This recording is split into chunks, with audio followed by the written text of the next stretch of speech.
dia, graça e a paz do Senhor Jesus, amém? Quantos estão felizes com Jesus essa noite? Glória a Deus. Quero te convidar a abrir a sua Bíblia comigo no livro de Atos dos Apóstolos, capítulo de número 1, a partir do versículo de número 8. Atos 1, 8. Atos 1, 8. Alguém conseguiu sentir que o ambiente está um pouco diferente? Glória a Deus. Louvado seja o Senhor por essa noite. Abra aí comigo Atos 1, 8. Versão NVI, glória a Deus. Vamos lá. Mas receberão poder quando o Espírito Santo descer sobre vocês, e serão minhas testemunhas em Jerusalém, em toda a Judéia e Samaria, e até os confins da terra. Versículo 9. Tendo dito isso, Jesus foi elevado às alturas, enquanto eles olhavam, e uma nuvem o encobriu da vista dos discípulos. Versículo 10. E eles ficaram com os olhos fixos no céu, enquanto ele subia. De repente, surgiram diante deles dois homens vestidos de branco, que lhes disseram: Galileus, por que vocês estão olhando para o céu? E agora eu vou ler uma promessa que existe para as nossas vidas, e se você crê nisso, eu queria que você glorificasse o Senhor, amém? Este mesmo Jesus, que dentre vocês foi elevado aos céus, voltará da mesma maneira como vocês o viram subir. Você crê nisso? Então deixa a sua Bíblia aberta. Eu quero introduzir essa mensagem, amém? Que o doce Espírito Santo de Deus possa trazer a revelação que Ele deseja alcançar o seu coração esta noite, amém? Eu quero falar um pouco sobre a volta de Jesus. Eu quero falar um pouco sobre Maranata, a hora vem, Senhor Jesus. Essa semana eu tirei a semana para orar um pouco, e eu fiquei a semana toda pensando em orando, em como podemos como igreja se aprofundar um pouco mais, sermos mais intensos como igreja, porque a verdade é que nós lutamos como igreja contra uma realidade de contentamento. Nós lutamos como igreja com uma realidade de contentamento com a vida normal, e isso tem gerado em nós certas dificuldades de ter comprometimento com a obra de Deus, dificuldade de levantar novas pessoas para ajudar na casa do Senhor, novos líderes, novas pessoas que queiram trabalhar para o Senhor. E eu creio que o motivo de tudo isso é esse contentamento que existe nas nossas vidas, na nossa realidade. O que seria esse contentamento, para mim poder explicar para vocês? Contentamento seria pessoas cristãs que vivem as suas vidas normais, mas que perderam o senso de que estamos em uma missão e estamos à espera do retorno de Jesus. Esse contentamento é aquilo que Jesus nos avisou que um dia viria a acontecer. Quando Jesus começa a falar sobre a volta dele, a partir de Mateus 24, ele usa um exemplo para esse contentamento que antecederia a sua volta. E ele diz assim: olha, serão como nos dias de Noé, onde um período antes do dilúvio, as pessoas bebiam, comiam e davam-se em casamento. O que Jesus está nos alertando é de que, da mesma maneira como antecedeu o dilúvio, e as pessoas viviam as suas vidas normais, como se o dia não fosse chegar, da mesma maneira nós enfrentaríamos essa dificuldade como igreja antes do breve retorno de Jesus. Um contentamento, uma vida normal demais, uma vida onde as pessoas teriam as suas rotinas, inclusive rotinas cristãs, mas viveriam como sempre fosse existir o amanhã, e perderiam o senso de que nós estamos em missão e de que estamos à espera de um dia glorioso. É verdade que se você tem um pai cristão, uma avó cristã, você vai lembrar do que eu vou dizer agora. Era muito mais nítido o senso da volta de Jesus nas antigas gerações. Eu me lembro da minha bisavó, desde que eu me entendo por gente, o assunto era: um dia Jesus vai voltar. As canções eram: eu aguardo o dia, eu vivo para esse dia. O senso de que nós estamos aqui por passagem era muito maior. E esse senso de a volta de Jesus está breve, trazia para aquela geração um senso de comprometimento com a obra de Deus, que é o que nós estamos orando para ter hoje novamente. É a falta de comprometimento, ou a falta de fome por Deus, ou a nossa dificuldade para encontrar pessoas que estejam dispostas a gastar a vida por Jesus, servir o ministério, tem como base a falta da percepção de que nós estamos aqui de passagem, preparando o caminho para Jesus voltar. Então, esses dias, pensando e orando sobre isso, a minha oração para o Senhor essa semana foi: como que a gente consegue, Senhor, trazer um despertamento ao nosso coração, o meu coração, como despertar o meu coração como igreja, como nos despertar para voltarmos a ter um senso de missão, de comprometimento, de avanço do Teu reino. E a minha expectativa em Deus essa semana era que o Senhor me respondesse, me dando uma estratégia. Pedro, coloca essa aula lá no Forjados, alguma coisa. Pedro, faz isso. A minha expectativa era uma estratégia que o Senhor pudesse me dar. Mas, de repente, em minhas orações, eu escuto a seguinte frase no meu coração: vocês precisam voltar a falar da minha vinda. Vocês precisam voltar a falar da volta do Cordeiro. Era como se fosse uma incumbência, um comissionamento para esse tempo. E eu fui percebendo, irmãos, que é verdade. Nós somos muito atípicos ao assunto volta de Jesus. Eu lhe pergunto, qual foi a última vez que você orou sobre isso? Qual foi? A última vez que você orou dizendo: Jesus, como eu quero que o Senhor volte logo. Jesus, me prepara para a tua vinda. Qual foi a última vez que o tema do seu discipulado foi a volta de Jesus? Qual foi a última vez em que o seu assunto de mesa foi a vontade da volta de Jesus? Qual foi, irmãos? Precisamos ser sinceros, amém? Sobre a nossa realidade. A verdade é que para a maioria de nós, inclusive talvez eu, está tudo bem do jeito que está.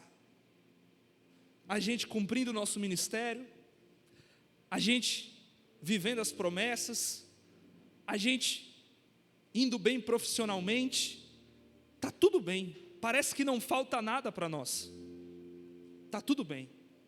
Talvez para alguns seria até um pouco ruim Jesus voltar agora, porque talvez você está no seu auge da sua vida, talvez você está no auge profissional, talvez você está no auge do seu ministério, talvez você está no auge da sua profissão, talvez você lutou tantos anos para chegar nessa condição financeira, então seria um pouco ruim Jesus vir agora e você não aproveitar aquilo que você lutou tantos anos para conseguir.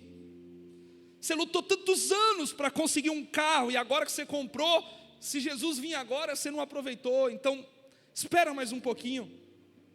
Existe até uma piada entre nós: o cabra solteiro arruma uma menina para casar, anos esperando, aí ele noiva com a menina, faltando um dia para o casamento, Jesus resolve voltar. E ele olha para o céu e diz: agora? Na hora que eu ia para o meu jardim? essa piada revela algo no nosso coração. A gente não deseja a volta de Jesus de verdade. A gente quer viver uma vida toda e depois ele voltar. Para a maioria de nós, e talvez para mim, eu ficaria muito triste. Você carrega promessas de Deus? Tem alguém que tem promessas de Deus aqui? Eu tenho. E quando eu estava preparando essa mensagem, eu me peguei perguntando: será que eu ficaria feliz se Jesus voltasse hoje e eu não vivesse nenhuma das promessas que Ele me prometeu? E vivesse só o céu? Será que eu ficaria feliz? Porque Jesus me prometeu nações e eu não vivi isso ainda. E Ele vem hoje e diz assim: Pedro, acabou nações, agora vem para o céu, é isso. Eu voltei, agora vamos todo mundo para o céu cantar. Será que nós ficaríamos felizes? Mas essa é a nossa realidade. De fato, o nosso coração precisa ser examinado para que percebamos se de fato desejamos a volta de Jesus. Se de fato queremos Ele de volta. E isso é um sinal vermelho, um sinal amarelo de atenção. Porque se nós não queremos a vinda de Jesus mais do que tudo nas nossas vidas, isso simboliza que a nossa paixão pelo Senhor está fraca.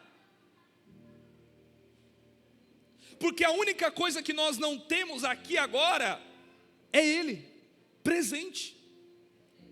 Nós temos ministérios, nós temos dons, nós temos remissão de vida. A única coisa que nos falta é Ele. E se está tudo bem sem Ele, isso significa que nós não amamos a Ele mais do que tudo que temos aqui hoje. A nossa paixão pela vinda do Senhor só é fraca quando a nossa paixão por Ele é fraca. E eu preciso introduzir essa mensagem porque há uma pergunta no meu coração essa noite. Por que, como igreja, nós não desejamos a volta de Jesus ardentemente? Por que, como igreja, nós não estamos jejuando e orando, fazendo propósitos para que Jesus apresse a sua volta? Por quê?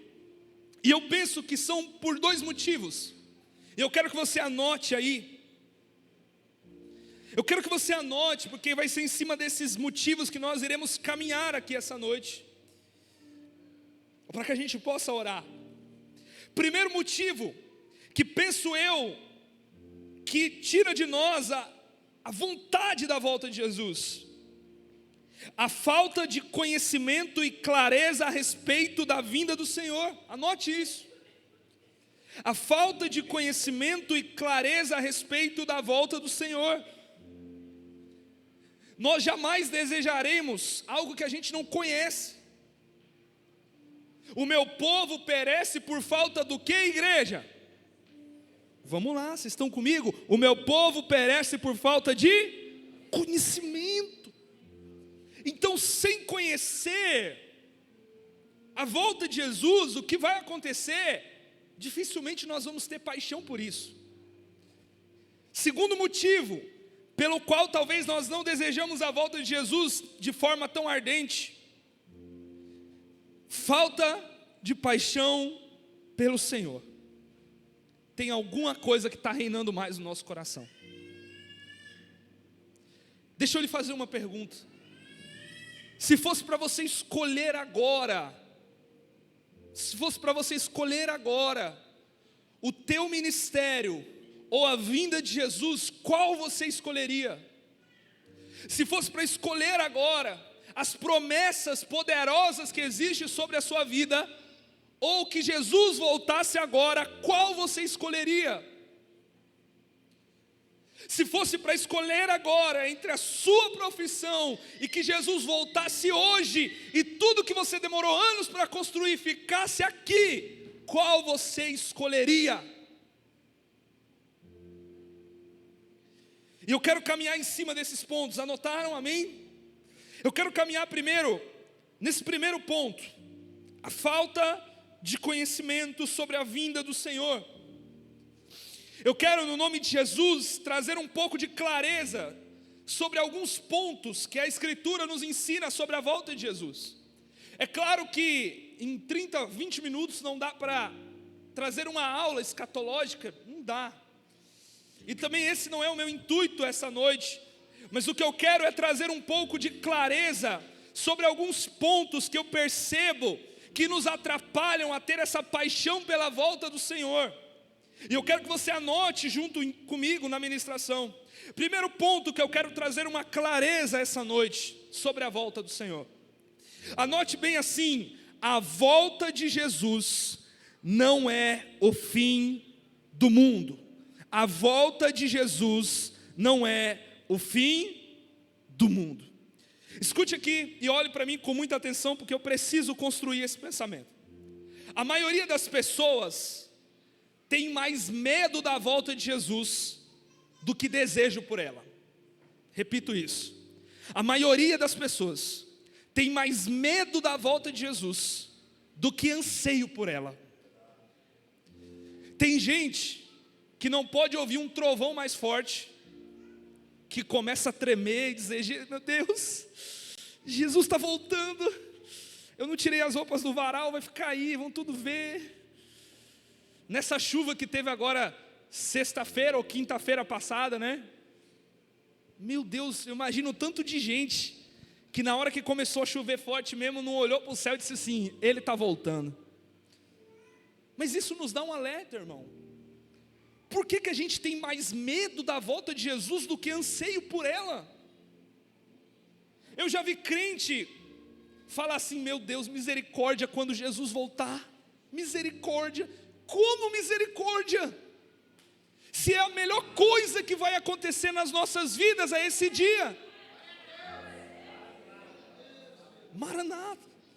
Mas eu já vi crente dizer: misericórdia, vou deixar minha mãezinha. Eu sei que é difícil pensar nesses pontos. Se vamos nos reconhecer no céu, se não vamos. Se a gente vai lembrar de quem ficou, de quem se perdeu. Eu sei que é difícil. Mas o ponto é que nós precisamos confiar de que quando Ele vir, não haverá tristeza, não haverá dor e não haverá qualquer motivo para chorar. Então, primeira coisa que eu preciso te falar é que a volta de Jesus não é o fim do mundo. Porque nós fomos ensinados sobre isso. Você foi ensinado por filmes que a volta de Jesus o estrago de tudo, é o ponto final de tudo. Mas a Escritura nunca disse isso. Eu preciso que você entenda que quando a Bíblia fala sobre fim do mundo, ela está trazendo uma expressão exata do fim de uma era, ou seja, fim de um tempo do qual nós estamos presentes. Como assim? Vou explicar. Paulo vai dizer em 1 Coríntios que Satanás é o Deus deste mundo presente. Isso significa que Satanás é o Deus desse universo, sim ou não? Não. O que o texto está dizendo quando diz que Satanás é o Deus deste mundo, a Bíblia está ensinando que nesse tempo presente, Satanás ainda tem um poder parcial de governo. Ele ainda atua nesse mundo. Então a palavra mundo usada por Paulo se refere a esse tempo presente, a essa era presente. Do mesmo jeito, quando a Escritura, no livro de Mateus, diz que haverá o fim do mundo, ela está nos dizendo, não que vai ser um ponto final à volta de Jesus, mas que, quando Jesus voltar, será o fim desse tempo presente, onde Satanás ainda nos acusa, ainda se levanta contra as nossas vidas. Então, fim do mundo nas Escrituras significa fim desse tempo presente para que se comece o novo tempo que se refere aos novos céus e nova terra. Deu para entender? Outro exemplo para você ficar claro na sua cabeça. A palavra fim na Bíblia tem dois sentidos. fim de término, ponto final, e fim de próxima fase. Como assim? Imagina um casal que está noivo. Imaginou aí? Está noivo. E esse noivado chegou ao fim. Nós podemos ter dois fins aqui. Ou eles terminaram e foi ponto final, ou esse noivado chegou ao fim porque eles se casaram. Pegou aí? Existe o fim de término, ponto final, mas existe o fim de uma fase para que comece a outra. Você não entendeu ainda. A volta de Jesus não é o fim do mundo. A volta de Jesus marca o fim do nosso noivado para o início do casamento com Ele. Ah, irmão, isso é poderoso demais. A volta de Jesus não marca o fim do mundo como um ponto final. A volta de Jesus marca o fim desse tempo onde nós somos apenas noiva do Cordeiro, para que se inicie a próxima fase, que é o casamento com Ele. Ah, irmão, tu não está entendendo. Abra sua Bíblia comigo aí, 1 Tessalonicenses 5,13. 1 Tessalonicenses 5,13. Eu preciso ler esse texto com você. 1 Tessalonicenses 5,13. Abra aqui para mim, por favor. Tenham a mais alta estima, com amor, por causa do trabalho deles. Vivam em paz um com os outros. Pode ir. Exortamos vocês, irmãos, que admoestem os ociosos, confortem os desanimados, auxiliem os fracos, sejam pacientes com todos. Deixa eu só encontrar aqui, eu acredito que eu... Mas é isso mesmo, 1 Tessalonicenses... Desculpa, 1 Tessalonicenses 4,13, anotei só o capítulo errado, volta lá. Não foge não, irmão, pega aí. 1 Tessalonicenses 4,13. Irmãos, não queremos que vocês sejam ignorantes quanto aos que dormem. Quem são aqui os dormem? Os que já faleceram. Existe alguém no nosso meio que já tem algum parente que faleceu com Cristo? Escuta o que Paulo está dizendo para você.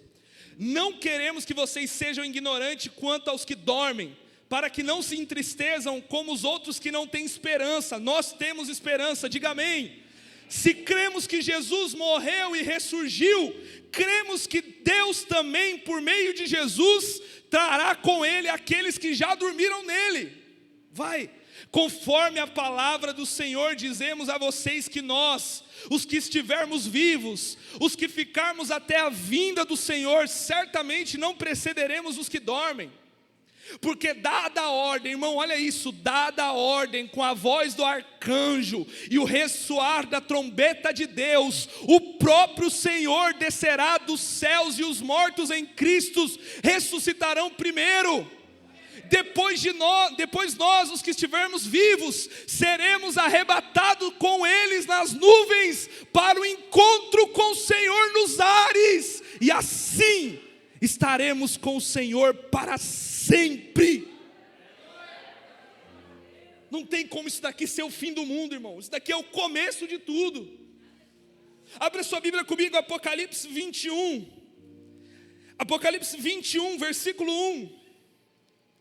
Me acompanha aí, Apocalipse 21, 1.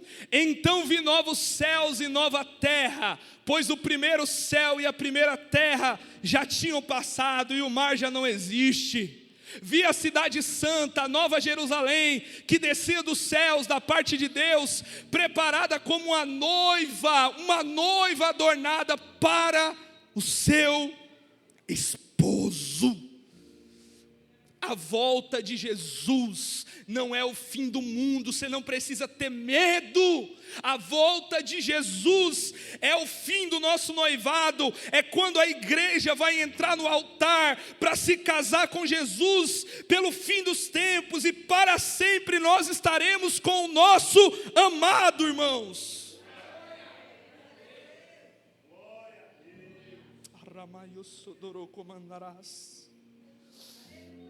Isso daqui que eu estou falando é real, irmãos. Você crê nisso ainda?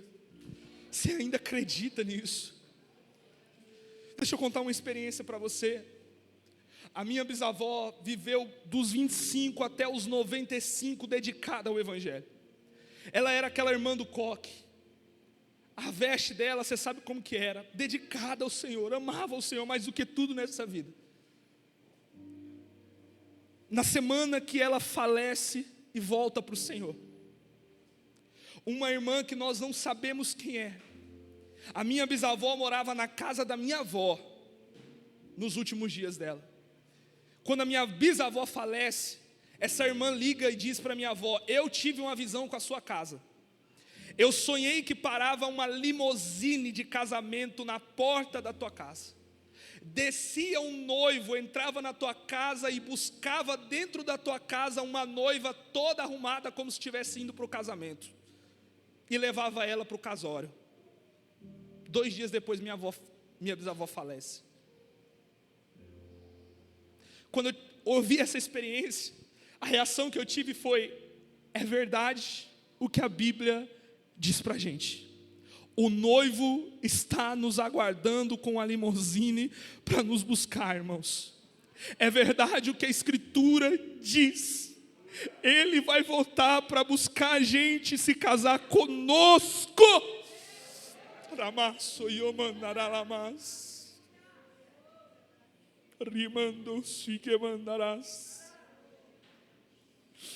É como diz a canção: ah, como espero o dia em que verei a face do meu amado. Se é bom sentir essa presença que desce lágrima dos nossos olhos, quem dirá poder olhar no rosto dele, irmão? E como que isso pode ser o fim do mundo? Isso é o começo de tudo. A volta de Jesus marca também o início dessa intimidade que vamos ter com o nosso marido. E esse é o segundo entendimento que eu quero trazer clareza para você sobre a volta de Jesus. Porque é uma pergunta que muitos não sabem responder. O que a gente vai fazer no céu? O que você vai fazer no céu? A maioria das pessoas, principalmente no Brasil, pensa que o céu vai ser o seguinte: todo mundo com roupinha de anjo, né? Todo mundo branquinho, coroazinha, a gente de joelho, aleluia, 24 horas, aleluia. Para a maioria de nós, é isso que a gente vai fazer no céu. E é por isso que tem gente que acha chato demais ir para o céu. Eu já ouvi um ímpio com a lata de Skol na mão dizendo: para que eu quero ir para o céu? O inferno é mais legal. O que você responde para um cara desse? Misericórdia. Mas eu te pergunto, o que a gente vai fazer no céu? O que a Escritura nos ensina? O que a Escritura nos ensina sobre o que nós iremos fazer no céu? Primeira coisa que você precisa entender é que quando Jesus voltar, você vai receber um corpo glorificado. Só o pastor Lucas entendeu? Quando Jesus voltar, você vai ter um corpo glorificado. O que é isso, Pedro? Bate aí no teu corpo. Ele cansa, não cansa? Não dói? Pois é, quando você receber o corpo glorificado, ele não vai ter dor, não vai ter doença, não vai ter cansaço. Esse corpo glorificado não vai estar preso ao espaço ou ao tempo. Um exemplo de corpo glorificado que nós temos é quando Jesus ressuscita. Você lembra? Que ele chega no meio do nada, entre as paredes. E esse corpo que nós vamos receber tem um propósito. Apocalipse 22, 3. E os seus servos o servirão. Hernandes Dias Lopes, referência no estudo bíblico, diz em uma das suas pregações que o que nós iremos fazer no céu é servir ao Senhor com um corpo turbinado. Você pode dar um glória a Deus por isso? E olha que ele é um presbiteriano da vida. Mas ele diz que nós serviremos ao Senhor com um corpo turbinado. Se aqui nessa terra nós conseguimos servir ao Senhor e fazer coisas tão maravilhosas, com esse corpo bonito que nós temos, imagina quando a gente receber o corpo glorificado que nós receberemos. Jesus promete em Apocalipse capítulo 2, que quando Ele voltar, nós reinaremos com Ele sobre as nações da terra. Vai achando que você vai chegar no céu e vai ficar cantando aleluia, aleluia, aleluia.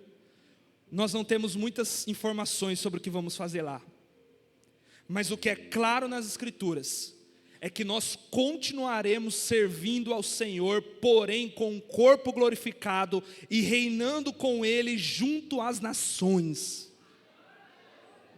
Pastor David das Aldeias tem uma brincadeira, mas que para ele é muita verdade.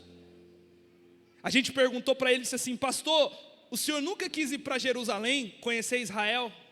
E ele respondeu assim para a gente: quando Jesus voltar, eu vou lá a hora que eu quiser. É muito mais profundo esse assunto, mas o que eu quero que você entenda com clareza é que o céu não é um lugar chato. O céu não é um lugar chato. Nós reinaremos com o Senhor sobre as nações da terra, e junto com Ele nós vamos restaurar esse lugar, e o céu e a terra vai se tornar um, e Jesus vai voltar, vai levar todo mundo para Ele, e vai ser maravilhoso estar no céu. Vai ser muito melhor do que qualquer momento que passamos aqui nessa terra. O céu é muito melhor, repita isso comigo: o céu é muito melhor. Você precisa acreditar nisso. O céu não é chato, você vai ter muita coisa para fazer no céu. Isaías vai dizer que no céu as crianças de colo vão brincar com os leões, porque não vai ter maldade. Isso é muito poderoso, irmãos. O apóstolo João ainda nos ensina, e Lucas também vai nos ensinar no capítulo 19, que quando Ele voltar e unir o céu e a terra, o céu, nós irmos para o céu, quando tudo estiver restaurado, quando nós estivermos lá, Jesus vai nos dar autoridade sobre cidades, irmãos. O fato é que eu quero trazer clareza e não confusão na tua mente, mas o que eu preciso que você entenda, e olha aqui para mim, você precisa entender que o céu não é um lugar chato, como ensinaram para você. O céu não é um lugar onde nós vamos ficar que nem anjinhos parados. Não. O céu é um lugar extraordinário, aonde nós viveremos com Deus diante dEle, servindo a Ele com um corpo glorificado. Josivan, tu sabe o que é acordar para evangelizar e não estar com sono no domingo de manhã? Tu sabe o que é você fazer viagens e não cansar, porque você vai ter um corpo glorificado. Imagina aí, irmão, imagina aí como será poderoso aquele dia. Você precisa entender que o céu não é um lugar chato. Terceira coisa e mais importante, para a gente caminhar, para encerrar, que nós faremos no céu. A coisa mais importante que nós vamos fazer no céu é conhecer a Jesus em sua plenitude. 1 Coríntios 13, 12, Paulo diz assim: tudo que nós conhecemos sobre Ele é apenas um reflexo de um espelho, mas chegará o dia em que nós o conheceremos como Ele é. 1 João 3,2 diz assim: filhinhos, ainda não é manifesto o que havemos de ser, porém quando Ele vier, nós o veremos como Ele é.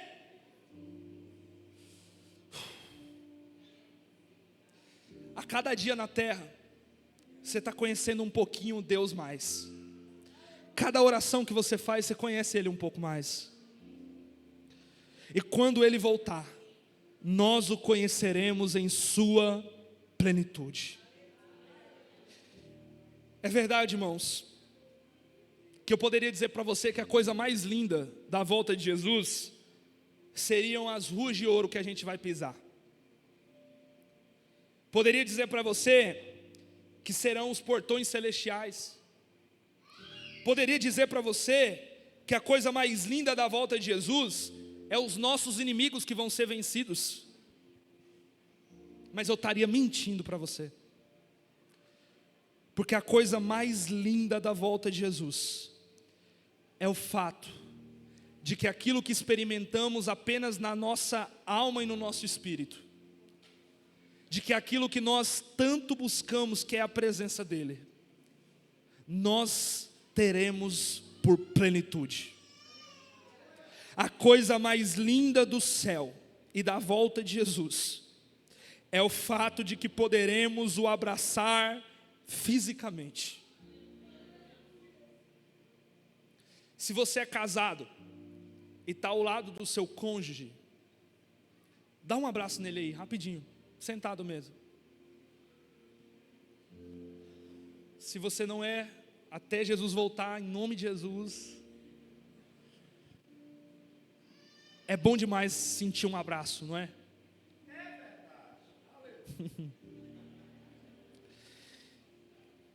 E aquilo que a Bíblia nos promete, que é uma das primeiras coisas que vai acontecer no céu, é o contato físico de Deus com a sua igreja. Apocalipse vai dizer que Ele vai enxugar as nossas lágrimas, Ele vai tocar na gente, Ele vai tocar no nosso rosto. Você já enxugou a lágrima de alguém? Não tem como você enxugar a lágrima de alguém. Para enxugar as lágrimas você tem que estar perto, sentindo o cheiro, olhando nos olhos, tocando fisicamente. A coisa mais linda da volta de Jesus é o fato de que nós sentiremos o toque físico dEle. Paulo vai dizer em 2 Coríntios que ele mesmo teve uma visão do qual ele foi ao terceiro céu, o paraíso de Deus. João vai nos ensinar em Apocalipse que ao que vencer aguarda o fruto da árvore da vida no jardim de Deus. Vai pegando aí o pensamento. Eu quero resumir a história da humanidade em 20 palavras, talvez no máximo. Deus nos cria em Adão, nos coloca num jardim para se relacionar com Ele. Pecamos, comemos do fruto, somos expulsos do jardim, expulsos dessa presença física de Deus. Cristo vem, morre no nosso lugar, nos dá uma promessa e vai para os céus. E o final de todas as coisas é Cristo voltando, buscando eu e você, e nos colocando de volta no jardim para se relacionar com Ele. A coisa mais linda que nós temos é a promessa de que um dia voltaremos para lá, comeremos o fruto da árvore da vida e poderemos conviver com a presença física de Deus. Pedro, o que fazer com essa mensagem pregada? O apóstolo Pedro nos ensina de que devemos apressar a volta de Jesus com arrependimento. O apóstolo Paulo olha e diz assim: meus irmãos, não fiquem tristes, o Senhor não retarda a sua promessa. Um dia para o Senhor é como 1000 anos, e 1000 anos é como um dia. Mas vocês podem esperar e apressar a volta do Senhor com arrependimento. A parte prática dessa mensagem é olharmos para o nosso coração e percebermos aonde nós nos esquecemos desse assunto tão precioso. A prática dessa mensagem é olhar durante a nossa semana por que nós paramos de pensar nisso. A prática dessa palavra nas células pode ser uma pergunta: quais de vocês pensaram em ser um melhor marido para apressar a volta de Jesus? Qual de vocês pensaram em ser uma melhor esposa para apressar a volta de Jesus? Eu me fiz essa pergunta. Às vezes eu quero ser um melhor esposo, porque eu quero viver os meus sonhos ministeriais. E às vezes me falta o sentimento de que eu quero ser melhor para apressar a volta dele, porque eu amo ele. Eu quero lhe convidar a ficar de pé no teu lugar. Queria eu ser um pouco mais pregador pentecostal, mas eu preciso que você saia daqui com esse sentimento de: meu Deus, como que está a minha vida?